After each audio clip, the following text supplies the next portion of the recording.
Ayer el juez de garantía que formalizó al exfutbolista Manuel Neira por conducir en estado de ebriedad cuestionó la fidelidad del alcotest que le fue practicado por Carabineros. El gobierno, por su parte, calificó de irresponsable la declaración del magistrado. Queremos conocer más detalles sobre esta información y vamos a tomar contacto con Catherine Ibáñez. Buenos días, Katy, ¿cómo estás? ¿Cómo estás? Hola, muy buenos días. Lo decías ya tú muy bien, a partir de este caso y las declaraciones del juez Patricio Sousa, que se genera un poco una polémica también a propósito de los últimos casos conocidos y de la fidelidad finalmente de este instrumento que permite determinar si las personas van conduciendo, en qué condiciones y bajo los efectos del alcohol. Queremos analizar esto y también explicar un poco cómo funciona este sistema. Estamos con Francisca Florenzano, ella es la directora del SENDA y va a ayudar un poco a entender esto. ¿Cómo le va, Francisca? Buen día. Hola, muy buenos días. Bueno, molestia provocó ayer las declaraciones del juez Sousa, partamos un poco con eso. ¿Le pareció a usted inapropiado lo que él señaló respecto a la fidelidad del alcotest? Yo creo que hay que ser bien cuidadoso en cuestionar la fidelidad a un mecanismo de medición, que es un mecanismo que está establecido en la ley de tránsito, y es un mecanismo que históricamente se ha usado en el país. Distinto es tener una duda con respecto a un caso puntual y manifestarlo así. Yo creo que son dos situaciones distintas. Distinto es cuestionar la fidelidad de un mecanismo de medición y un método de medición a decir que en un caso puntual hay una cierta duda, que por supuesto un juez puede tener esa impresión.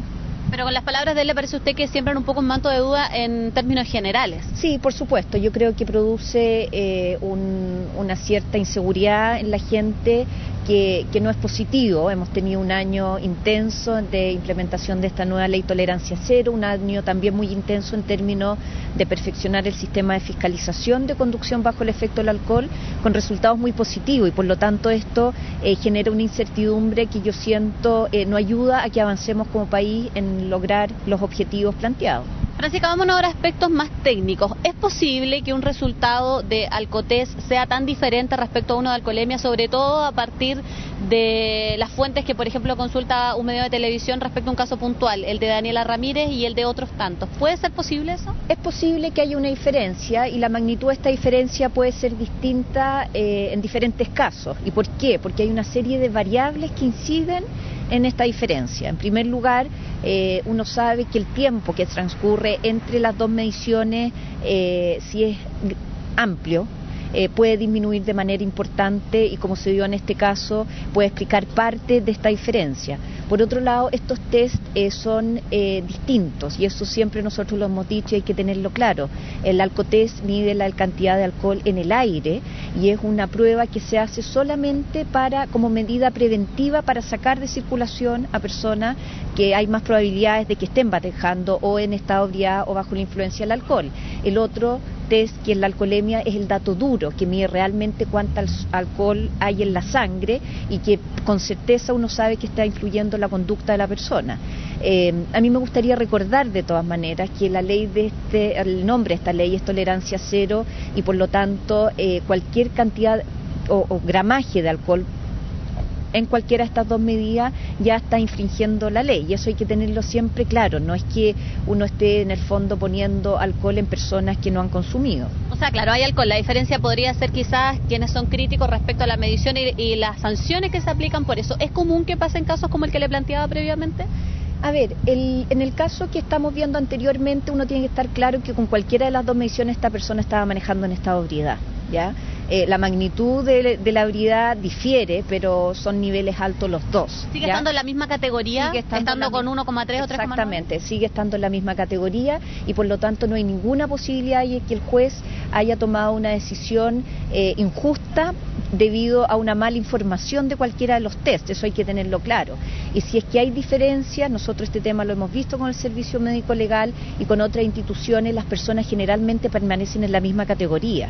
Entonces hay que entender en primer lugar que este es un mecanismo que está validado científicamente, los dos, como estrategia de medición. Uno, una prueba más rápida de tamizaje o de identificar rápidamente y sencillamente a las personas que tienen mayor probabilidad, y la otra, la prueba más dura madura y más robusta para que los jueces tomen la decisión.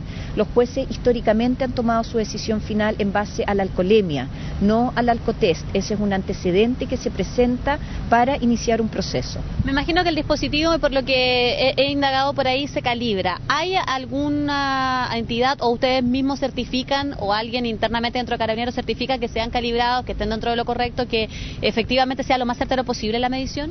Bueno, nosotros como servicio no tenemos ningún rol en ese proceso. Carabineros de Chile es el encargado y tiene protocolos internos que dan fe de su procedimiento de calibración. Pensemos que hay un gran número de aparatos a lo largo de todo el país y Carabineros tiene definido un protocolo de calibración. Generalmente después de 90 mediciones un aparato tendría que ser calibrado y es el mismo Carabineros de Chile como institución los que lleva los registros de sus procesos internos. Francisca, para terminar, se nos acaba el tiempo, pero se lo quiero preguntar. ¿Cómo le explica uno a la gente? Por un lado, el juez dice no, con 5%, evidentemente una situación donde probablemente una persona ni siquiera se puede poner de pie, donde ha bebido, no sé, unos 18 destilados o más, incluso sería un coma etílico. Entonces dice, esto anteriormente, en el pasado, no sucedía. Hay expertos que un poco corroboran eso, que como con tanto alcohol en la sangre se puede efectivamente una persona poner de pie. ¿Cómo se le explica un poco eso a la gente? A ver, generalmente cuando uno habla de coma etílico, que está alrededor del 4%, uno está hablando de promedios poblacionales.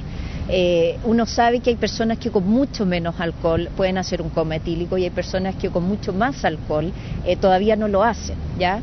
Nosotros lo hemos hablado con expertos que te dicen, dada la cantidad de fiscalizaciones que se han hecho en este año en el país, que son inéditas por su magnitud, es normal que aparezcan estos casos con grados muy altos y que salen de la norma del comportamiento.